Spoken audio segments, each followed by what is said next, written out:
So Steve and Ash, it has been 15 years since Ocarina of Time 3D and Star Fox 64 3D, and fast forward to modern day, they're doing it again on the Switch 2 with remakes of those games. And I want to rewind all the way back to 2011 and talk about The Legend of Zelda Ocarina of Time 3D. What it did right, what it maybe did wrong. But before we do, this video is sponsored by our pals over at Sega.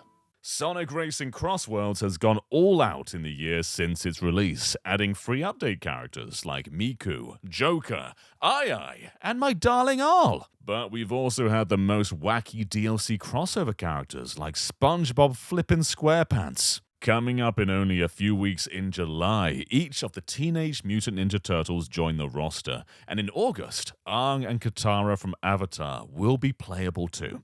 Perhaps even more crazy is you'll be able to race as anyone in the game on tracks based on TMNT and Avatar. So Sonic versus Pac-Man versus Minecraft Steve versus Mega Man versus all the Turtles versus Aang versus Katara on a course fully themed around TMNT. It's wild. But if that's not enough, next year gets even wilder with more crossover DLC packs, including one of the most iconic Sonic locations of all time, City Escape, except it's been invaded by Godzilla from Monkey Ball, or maybe better known as Godzilla from Godzilla. Just freaking Godzilla. And then, flippin' Evangelion, where not only can you drive around Tokyo 3 as an Eva battles alongside you, but Ray and Asuka join as playable characters. Sonic and Ray, together at last. And that's only the two packs that we know of. What else was Sonic crossover with? Bubsy? Lemmings? Ben? Jerry? The Louvre? Rhythm Thief from the hit video game franchise Rhythm Thief? The possibilities are endless. On top of all that, there's also a brand new game this year in Sonic Pico Park. And Pico Park 1 and 2 are already hilariously chaotic, are some of the most funny co-op games around.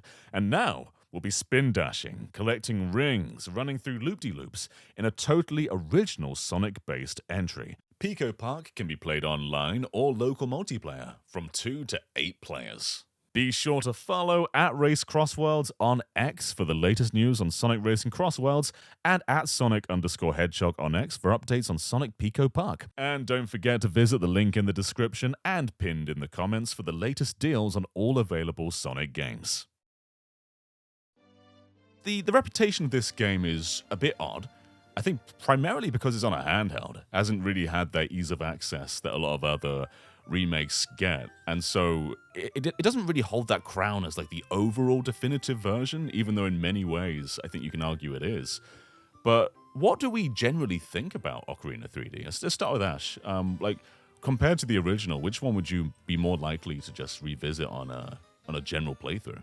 Man, this one's hard because and I think I've talked to you about this, John, and probably mentioned this in various discussions.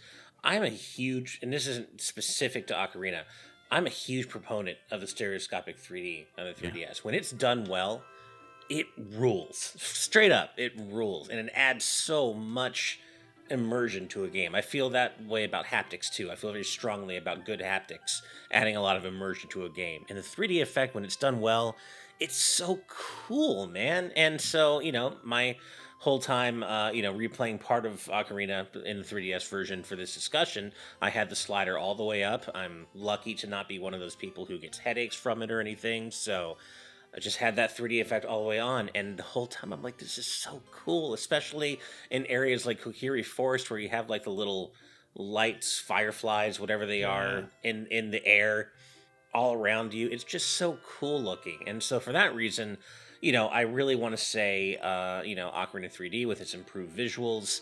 One thing I really noticed this time when playing 3D was how nice some of the textures look. Obviously, the original N64 version has really low-res textures, and that's one thing I really appreciated playing this time around. I'm like, man, these textures, some of them are really, really nice. On the other hand, and I've mentioned this, I did mention this in our Ocarina remake discussion recently. I didn't get far enough to play to that point this time in my playthrough, but I did look up some comparison footage, and I still feel the same way about certain darker elements being a little bit sanitized in 3DS. Stuff like Bottom of the Well, Dead Hand, the Shadow Temple. Some of the Ocarina of Time is a fairly dark game for Zelda, and some of those grislier elements that I really liked in the original N64 visuals were a little bit sanitized in the 3DS version. And to me, that kind of takes away a little bit of the character of those areas. So it's a little bit of a give and take. Yeah. But on the other hand, though, performance is a big thing too. The N64 version runs at like 15, 20 FPS. I'm not quite sure it's exactly. 20 FPS in Is it America 20? for NTSC, and then it's 16.6 for PAL. Which is, yeah, okay. And then, the 3DS version, I was noting yesterday when I was playing, runs at a stable 30, and it's really nice. So, gun to my head, I think I'd probably just barely pick the 3DS version, but I would really say my true answer is just play both, because Ocarina of Time is an all-time classic, and the original N64 graphics give it a certain character that I think is lost in the 3DS version, despite its improvements, right? Where do you come from with this, Steve? So I'm gonna have to say that I'm still an N64 boy. Like I think it comes down to the fact that I think in my life I've maybe played through the N64 version, no joke, 70 to 100 times. Like it's just the version that I've spent the most time with. So when I play 3D, there are certain things that feel just a bit off. Even simple things like when Link is jumping through those little areas at the beginning in Kokiri Forest, like the camera feels pulled in just a little too close and the jump feels just a little too floaty. Like you notice those differences. That said, gameplay in 3D is close enough to the original that it doesn't feel wrong, like when you're doing the important things like fighting and stuff like that. But I also agree with Ash that it's a little too bright, a little too happy in certain areas for my tastes personally. So I prefer the darker, more grim visuals in certain areas. It just kind of drives home how messed up certain parts of Hyrule are. Yeah. A great example of this is Castletown, because in the original game, it's kind of gray and medieval feeling. And then you go to 3D and it's very colorful. Like all the stores are splashed with color. The sky is like a bright blue. You've got flowers, which are just sort of gleaming with color. And then you go to the N64 version, it's just all very gray. And it's kind of part of the tone, though. But on the opposite side of that, when you go forward 7 years, there is kind of a more drastic contrast when you take this big, colorful town and you wreck it and you just make it brown and gray and destroyed. So from that perspective, I do like how they kind of changed the angle with where they're going with color. No, I don't disagree with you in that respect. In fact, I was trying to be a little terse so that I don't keep things dragging on. But specifically, I played through last night. I played through a chunk of the game just to kind of refresh my memory on how 3D differs, and I did get the chance to experience that exact juxtaposition. And I thought, man, Castletown looks a little off in the original or in the 3D version, but then when you get to the part where everything is blasted and wrecked, you're like, wow, it looks so much worse as a result. Like it looks, like things have gone even worse because it was so cheerful when you went in initially, and then it's dark, like nasty. There's redeads and stuff, and you're just like, wow, this kind of drives home just how much damage Ganon's done to this place. Yeah, there's a lot of visual things I do really like. So Link's model in particular, it's based on the artwork. Like you compare what's in the instruction booklet to his model in 3D, and it's like 1-to-1. They just really they crafted it so well to 3DS. Everybody's model's pretty great. They're not like a drastic difference from how they look on N64, but the overall how they execute it is just far and away a big jump. They also add little flourishes, like there's flowers when you're sneaking up to Hyrule Castle for the first time. So on N64, you get kind of like a barren field, whereas in this one, it feels like it is this sort of royal garden with flowers growing everywhere. I also love how big and glowy the moon is on the 3DS version. So when you're in Hyrule Field and it's going from day to night, you get this gorgeous moon in the sky. But on the other side as well, the frame rate, because it was 20 FPS on N64, animations were kind of themed around that. And so the run cycle in Ocarina 64 looks pretty normal to me. and you go on 3DS, and that run cycle looks odd. I think it's the same animation, but just there's 10 more frames, so it ends up looking like a bit too smooth, you know? Yeah, I agree that some of Link's movements, because they do seem to be the originals, feel a bit off. Like I said, his jumps feel a bit strange because like it almost feels like he has almost like a Mario-ish jump in 3D where he jumps and then he kind of pushes his limbs forward. Yeah. And it feels like they added just a little bit of hang time to adjust to that 30 FPS cap, and so it feels like he kind of hangs in the air unnaturally just a little bit. I was just talking about the 3D effect earlier, and that's something we can't show, unfortunately. I wish we could, because it's kind of a lost thing now. You've got to play the actual system. But it is really, really good. There's a lot of areas where it feels like the game was made with it in mind. The whole aspect of Link holding up an item, like it like floats out of the screen a little bit when he does that. When you're on Epona and like you sort of see her tail like gradually get out of the screen, or when you're holding a Cuckoo and its feathers come out, that they come out of the screen at you. But it's also a really deep effect, and it's something that throughout the 3DS life cycle, Nintendo actually did less of. In Majora's Mask 3D, that effect is way, way weaker, so you can see less into the distance in that game. But in Ocarina, it's like looking into a giant box. Well, yeah, and not to mention the intro bit in Ocarina of Time where Navi's trying to find Link, like feels like it was made for 3D. Like that first-person sequence where she's flying through Kokiri Forest, it's just like, you could have told me that they dreamed that up with the 3DS in mind, and I'd believe you. Yeah.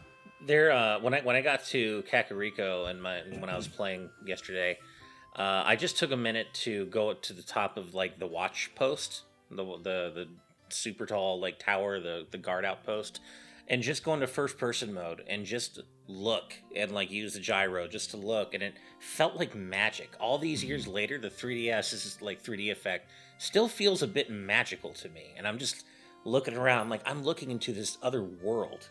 Really, right? It's just different because you're looking into this, as you said, kind of like a box, and you have that depth of field, and it's like this feels like magic. I'm just looking into another world that I can play. It's so cool, and Ocarina 3DS did that so well. Yeah, and you talked about gyro, which we've not spoken about until now. This is one of the first just like regular traditional button games to have gyro in. This was before Splatoon. This was just in the Wii. It was in the Wii era still. The Wii U wasn't out yet. So this was the first like Nintendo handheld to really use gyro. And the gyro controls are still some of the best I've ever used. You go back to the N64 version, especially when you're not using an N64 controller, it feels really difficult to aim. When you are using an N64 controller, you've got a little bit more leeway on the analog stick, so you get a bit more movement that you can get there. But it's never that easy. But you go to the archery mini game in 3D. It's hard to fail. It's just so easy to aim. Like you just point and shoot, and it became a staple for all Zeldas after that. And pretty much every Nintendo game that has aiming in has done gyro since. Yeah. And on that note, this isn't specific to Ocarina, but yeah, not only did I love the gyro, but I shared this in our partner chat the other day. I kind of jinxed myself because I was thinking to myself, oh, this is so cool. My 3DS is still working perfectly all these years later. And like 5 minutes after I had that thought, my Y button died. Just died. Your Y button died. So it's just dead. So I'm like, well, that sucks. But and this isn't specific to Ocarina, but the 3DS being what it is, I can still use the Y button technically via the touchscreen, which is something you obviously couldn't do in the original. So I'm kind of thankful playing that. I'm like, oh, well, I can still play the Ocarina, and I can still use my Y button item by just mashing the touchscreen. But yeah, literally 5 minutes after, I'm like, man, this is still working great. This is cool. Y button dead. Like, come on. But that was kind of cool that they thought about that in development and let you use the Y and X buttons via the touchscreen in case something happens. Your Y button dies. Yeah, exactly. They knew. Yeah. But you touched on a great point there, though, Ash, is with the 3D version, there's actually 4 item slots now. So on N64, you'd have the C buttons, and I think they're still more natural, just because they're off the controller. That's where the items always are. That's when playing the Ocarina always is. Here, though, you've got Y and X, and then 2 touchscreen slots. And that gives you 1 more than usual. Navi is now her own button. The Ocarina is now its own button. And the Iron Boots and Pegasus Boots are items now, which those are drastic changes. That's huge, especially the iron boots with the water temple, as we all know. Not having to bring up the pause menu every time to switch between the iron boots and the regular boots. That's huge. Same thing with the hover boots in the shadow temple. Yeah, I just I think that the touchscreen was utilized exceptionally well in 3D.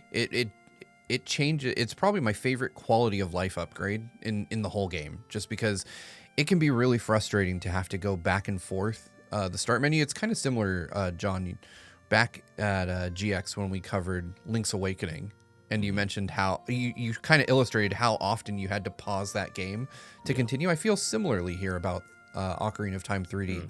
There were so many times during my N64 playthroughs where I'd have to pause, swap items.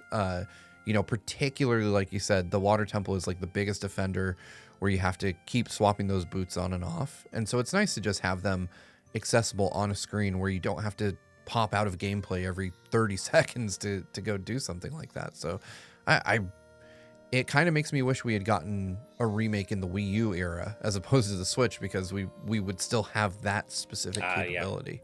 Though, I've always felt the Water Temple is just greatly overhated, even on the N64. I never found it to be that difficult. I think it was of that time where it was early internet era, and so a few popular people kind of express an opinion, then becomes gospel to everybody as just culture. But even on N64, I think it's still a fine dungeon. But obviously, when you are pausing all the time with the iron boots, it does get grating. But on 3D though, it's just really natural to take those iron boots on and off because they're an item now. They've also color-coded the levels, so it's just easier to navigate that dungeon. And I think you can just really appreciate everything the Water Temple does now without those hurdles, because there's so many cool things. You get the long shot, you get that mini-boss battle against Shadow Link, and I think even just playing around the water levels is pretty fun. But yeah, basically the biggest con of Ocarina for many, which was the Water Temple, it's just alleviated of all its issues now, and that's massive. Yeah, you have those markers for the water level, which is a huge thing. I do remember as a kid playing the Water Temple and not hating it, because I don't think there's anything I hate in Ocarina, but definitely finding it a bit more obtuse than the rest, like having trouble just kind of working my way through it. But again, these days, that's not really an issue. I remember it by heart. And it is funny, though, that we got perhaps the most iconic battle in Ocarina of Time, save for like the final battles in that temple. And yet people kind of just trash it all the time. Like everybody remembers the Dark Link fight. Yeah. But very few people remember that that's like the Water Temple. The temple everyone claims to hate has one of the best battles in the entire game contained therein. Yeah. Yeah, it's also pretty neat what they brought forward from Wind Waker in some ways. So now when Link passes a point of interest, like if Navi targets something or there's an enemy or a chest, he looks at it, which he never did in N64. His face kind of tracks it. Also, there's a few more flourishes that kind of came from that game too. Like when you're locked onto an enemy, he kind of twirls his sword around, even don't attack. It just makes it feel a little bit more alive. I like that stuff being put in there. Yeah. You also, John, earlier you mentioned the how nice the moon looks, and something I noticed, not just the moon, but I noticed like when you're looking at the sun, the lens flare is really nice in 3D. That looks really cool. But also, I just noticed how pretty the skybox is in Ocarina of 3D. Yeah. Especially at night, right? I was taking some time just to appreciate the stars, and there are some constellations you can make out, and it's just a really beautiful skybox that I really noticed this time around. Mm-hmm. There's that one scene when you're in the graveyard and lightning strikes that big gravestone, and the skybox there is just delightful. It's really beautiful. Yeah. There's a few other like minor changes in the game, like they replaced the Rumble Pack, the Stone of Agony. They replaced that with the Shard of Agony. So instead of vibrating, obviously, which 3DS can't do, it just beeps at you. Not as cool. That one made total sense because the Stone of Agony looked just like the Rumble Pack. Like having it look exactly the same would kind of be a bit silly. Yeah. They also rebalanced fairies in this one. Like fairies completely restore your health no matter how they're used this time, making the game just a little bit easier. Because if you died and you got a fairy, I think it was like 8 hearts you would get back. Something like that, yeah. And if you, now if you die and you automatically pop a fairy, you just get all your health back, no matter how much you have. Do you know what might be like one of the biggest changes of all? It's the text speed. So if you go back to the original, it's like a slow crawl every time, which huge. It's fine for the first playthrough, but when you're revisiting and just like mashing through the text, you're there for a while waiting for those things to go, and you can't skip the cutscenes, obviously. And on 3D, they appear just almost instantly. It's just like a quick scroll, and it's there. They sometimes hold it for the more important cutscenes. So like when you go to the Temple of Time, you pull out the Master Sword, and Ganon appears. They still pace it out there. But other than that, it's way, way, way faster. And when it comes to like replaying the game, that's pretty huge for me. Same. I'm one of those people who sets the text speed to instant in whatever game that allows it, because I'm a fast reader.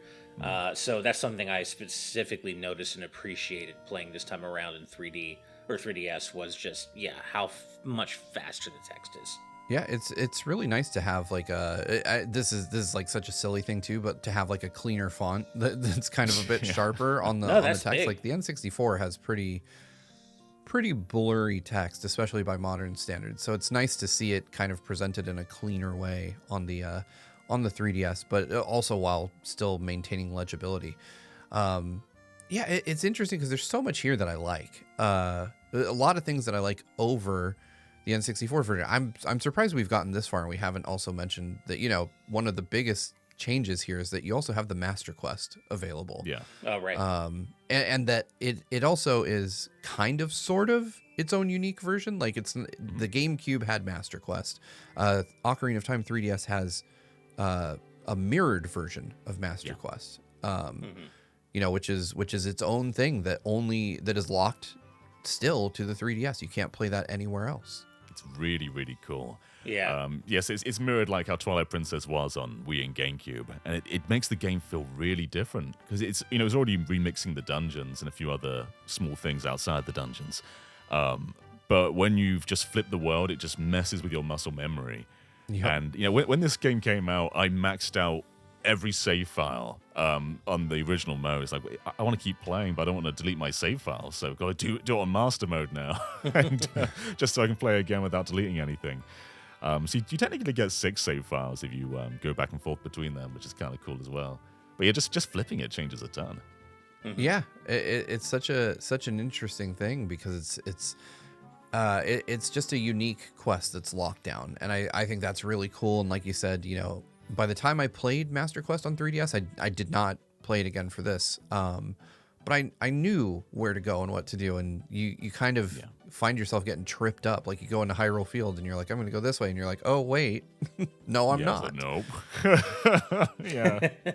This is just semi-related, but because I know Nintendo personally watches every one of our videos, bring back left-handed Link.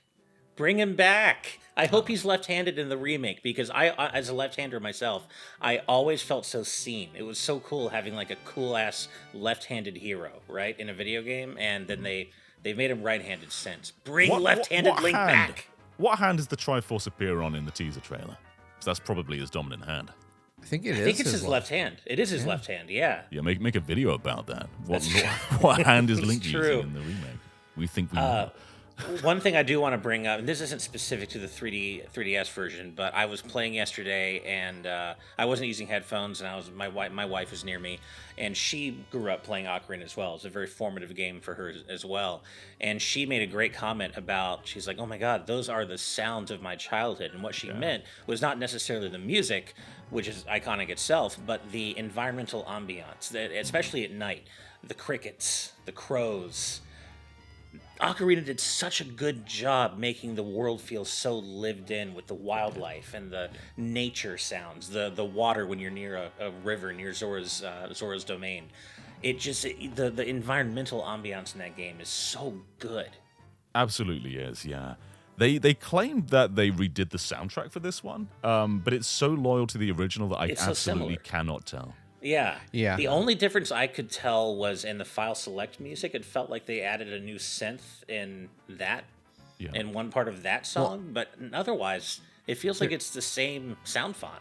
Yeah. There is one big musical change, and that is that if you watch all the way, like when you beat the game, and the you credits, go all the way yeah. through the credits, they do the 3DS credits, and they have a new arrangement of the overworld Yeah. theme from the original Zelda. Yeah. I remember reading, I think it was an Iwata Asks, where they're like, we redid the music to sound as loyal as possible. And I don't know why, because I've listened to them side by side, and I literally cannot tell, but it is still maybe it's just quite less compressed. beautiful. Yeah, that might be it. It could be that. Yeah. Yeah, it's interesting that you say that, though, because obviously Nintendo has the uncompressed versions of these these songs, musics. But anyway, and we know that because we've, has seen leaks of like the original uncompressed Star Fox voices and stuff like that. So Nintendo had those.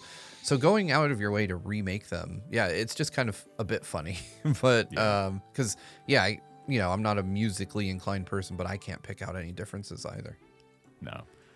There's a few other just like small changes in there. In Lon Lon Ranch, you can see a poster for Skyward Sword, which came out the same year. It's like a few months after. You just look down, you just see some Skyward Sword artwork, which is funny to put in there. Yeah. More important though is the boss rush that you can do. So when you go to bed in Link's house, you can just replay any boss or play them all in one big gauntlet, and that's pretty rad. Yeah. I also noticed in the Hyrule Castle courtyard when you first meet Zelda, in the original, if you look through one of the windows, you can see portraits of Mario characters, but they changed it's not it as cool. in 3D. It's not as cool. You can see like basically like a background for a Mario level with some question mark blocks and it looks like New Super Mario hills. Brothers, but Mario's not actually there. I don't know why they changed that. Yeah, it's definitely not as cool. No. Yeah, and it's only in one window as well. Like, you go to the other window, and it's just kind of... And there's nothing. Yeah. I don't know. Why would you change that? It's such a cool little Easter egg.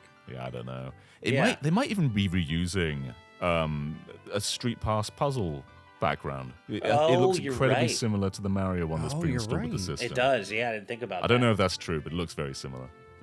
All in all, though, this is not really a remake. It's more of a remaster. It's using the exact same source code, so they haven't rebuilt the game. And if you were to just rip it of all its textures, I think the geometry is mostly the same. They've taken some walls, like I noticed in Death Mountain, in the original, you have quite thin walls that you can kind of see through them if you move the camera in a certain way. They've built them to look more like rocks, more like mountains this time, so that they have added geometry some places, but the overall skeleton of what's there is the same. They've just revamped it. And like when you compare this like Mario 64 DS, it's not comparable to me. Like this is just so much better in respecting the original, in updating the original. It just takes everything that made it great and tries to improve it. And even though the tone may miss in certain aspects when it comes to color, I think every gameplay improvement is like generally just for the better. 100%. Yeah. The gameplay here is better than the N64 version, and I don't think there's any arguing your way around that. I honestly think that's as close to an objective truth as you can get. Yeah. And, Thief of RPG made an interesting comment in our live audience chat earlier saying, also, I wish Majora's Mask 3D had the same respect put into it. Ocarina 3D is a game for everyone. Majora's Mask 3D is a game for people who dislike the original Majora's Mask. Yeah. Now, personally, I like Majora's Mask 3D and the original Majora's Mask, but I see what they mean in the sense that they made changes to the save system, the swimming mechanics. It's not Majora's Mask 3D is not a game that necessarily respects the original in the way that Ocarina 3D respects the original, and that's cool to see. If you went by internet opinion now, I think the consensus would seem like Majora's Mask is like a universally loved game by everybody. That definitely has not always been the case. No, it's not. For many, many years, a lot of people didn't like it. It's kind of like a cult classic game. That's shifted a lot now. But I think they were trying to basically make Majora's Mask just a normal Zelda game. And I think it's for the worse. I think it's less interesting that way. But I think they're trying to address those criticisms, which definitely did exist. I think they both have their merits, but I think Thief of RPG made a really good point. And like you were saying, John, I agree. It is for the worse overall. I like them both for their own reasons, but it does lower the bar or the barrier to entry in a way that probably is a net negative. Mm-hmm. Because what makes Majora's Mask stand out is just how different and uncomfortable it is when you're playing, especially when you're first starting out. Yeah. Pete Chow asks if we can talk about the glitches in these games, and that's actually a big, interesting part. So when you're in Hyrule Field in both versions, if you run backwards, you're way, way faster, and I'm so glad they didn't fix that. Because Same. on replays, I am always just running backwards through Hyrule Field. Yeah. It's cool the first time to be fighting monsters like until Hyrule Castle Gate opens, but you can make it there if you're running backwards, and on most playthroughs I will. Yeah. So glad they didn't fix that. Yeah, but there are some fixes in there.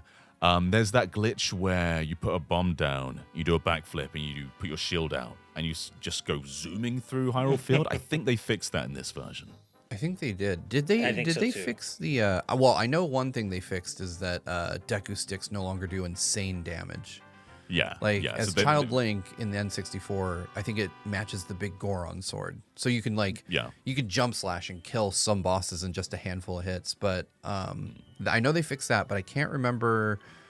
Gosh, now there was another one I was thinking about, and I can't remember it now. Yeah, that's definitely one. They made it just like a regular weapon. But in the original, that was usually a one-hit kill for everything. Yeah. In the N64, I believe it was the crouching stab had the same attack properties as whatever you Right. used last. Did they fix Yeah. that?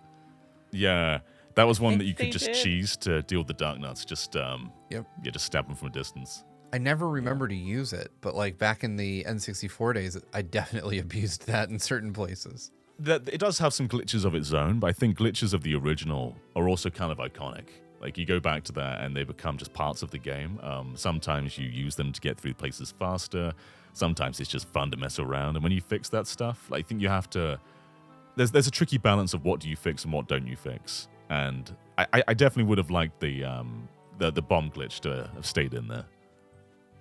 Yeah. Yeah, that would have been cool. I think it'll be interesting to see, with the upcoming remake if they remain faithful to any of those, because obviously, what little we've seen, at least art style wise, is just a massive difference, right? So I wonder if they're going to approach this with the same level of authenticity that they did the 3DS. It's cool that the 3DS has at least even some of them. They kind of. I remember reading. Inawata asks, maybe not even about this, but about some other game, where they mentioned that they wanted to keep as many glitches as possible when remaking where it made sense. Where it was a glitch that the community had latched onto, because they wanted them to still feel like they had that experience of like, aha, I found a secret and it still works. Mm-hmm. I think with the new remake, because it's not going to be using the same source code. I think you can tell Right. already. Just the camera angles, everything is just totally from scratch. Whereas it's a one-to-one in most cases between 3DS and N64 in terms of like where the camera is, in terms of a layout. It's all incredibly similar. I want this game more than anything to feel like Ocarina of Time. Like, from the weight of Link's movements to how combat feels. I want it to kind of feel like Ocarina of Time. The best thing they could do is say, hey, you could still play this with an N64 controller like they're doing with Star Fox. I think for me, because Ocarina 3D already ticks so many boxes in just updating the game, I'd like some differences, like just something that feels, updated, maybe taking a little bit from more modern Zeldas. I want the general skeleton of the game to remain the same, but I want something that doesn't just make it feel like another remake, just like another one. Mm-hmm. Yeah, I'm hoping they, I don't think they're going to swing for the fences and make it like a completely different new game, but I hope they are a little bold with it. Just like kind of like what you're saying, not too bold. Don't I still want it to be and There's a feel like balance. Ocarina, but be a little bold and don't just make it a one-to-one remake. And I think more than anything that I have said before, like I hope that it hews closer to the darker tone of the N64 version visually.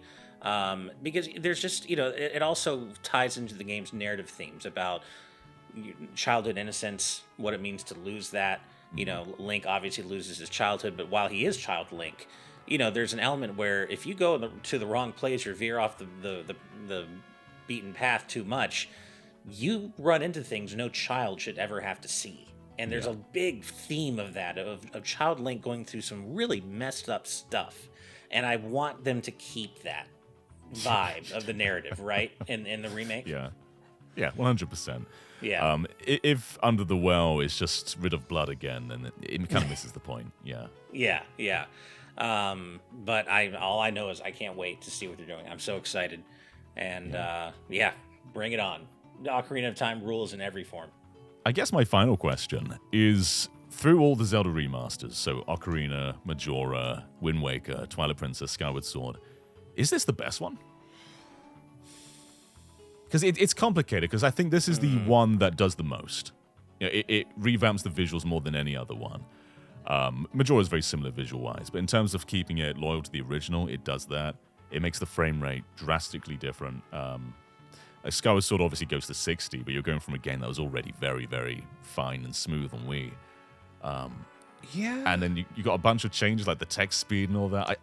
I think it is the best remaster they've done. My knee jerk was to say no. It was just like, no, it's not, because it messes with the art style, and I don't like that. But then as I kind of think my way through all the others, I do kind of land on yes. My initial gut reaction was Wind Waker, but then when I thought more about my experience with Wind Waker HD, it also kind of messed with the art style, like in terms of its lighting and shading that takes away a lot of the charm of Wind Waker. Yeah. So I would say Ocarina of Time, because it includes like many more quality of life improvements than even Wind Waker HD does. And Wind Waker's way of addressing its gameplay shortcomings is by removing a lot of it, which it's valid, but it's also not really a fix.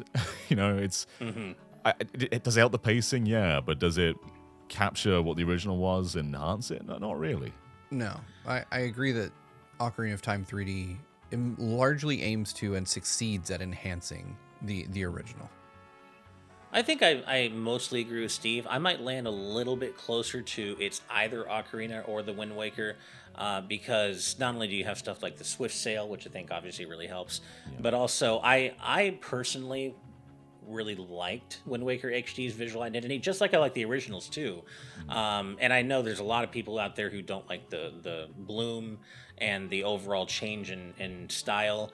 I'm not necessarily one of those people. I think Wind Waker HD is gorgeous, and I never really minded the bloom lighting and such. So for me, it's a little bit closer between Ocarina and 3D or Wind Waker. But I think ultimately, on balance, it is Ocarina. I'm just a little bit closer between the two than maybe Steve is. But I think on balance, it is probably Ocarina. And some of that also just has to do with things that are native to the 3DS hardware itself, like the touchscreen, and like having extra buttons to assign to items and such. So I'm a little closer between the two, but on balance, I think I agree. Ocarina probably is the best remaster. I think if this were on a console like years and years ago, if you Googled Ocarina of Time, you'd probably see this all over Google Images. It'll probably be a lot of what YouTube videos are. But because it's on a handheld, it's harder to capture, it's sort of stayed on the hardware, you know? If you Google Twilight Princess or Skyward Sword, you typically see the remasters now. But yeah, this one kind of just stays in its time, which is a shame, because it does a lot of really, really cool things. But that being said, there's still a lot of merit to playing the original, and I think when I think about my memories of Ocarina of Time, it's those N64 visuals that come to mind. For sure. Yeah, and I do appreciate the tones a lot more in that original. But that being said, still a lot of really cool things. Anyway, I think that's probably all we have to say about Ocarina 3D for now, right? I think so. It is a wonderful version of the game, and if you have access to it as a fan, you should definitely play it. Like it's even though I prefer the N64 at the end of the day, I think any fan of this game or just the series in general should give this a shot if they're able to. There is no wrong way to play Ocarina, right? All right, everybody, thank you so much for watching. This video was shot in front of our live audience over on Patreon, so if you want to join them, just go over to our Patreon page, and you can watch us as we record any discussions. We will do them live, way before they go live, so you can be in the conversation, make some points yourself, and also just see it way before anybody else does. But until then, thank you so much for watching, and we will see you next time. Bye-bye, everyone. Bye. Bye.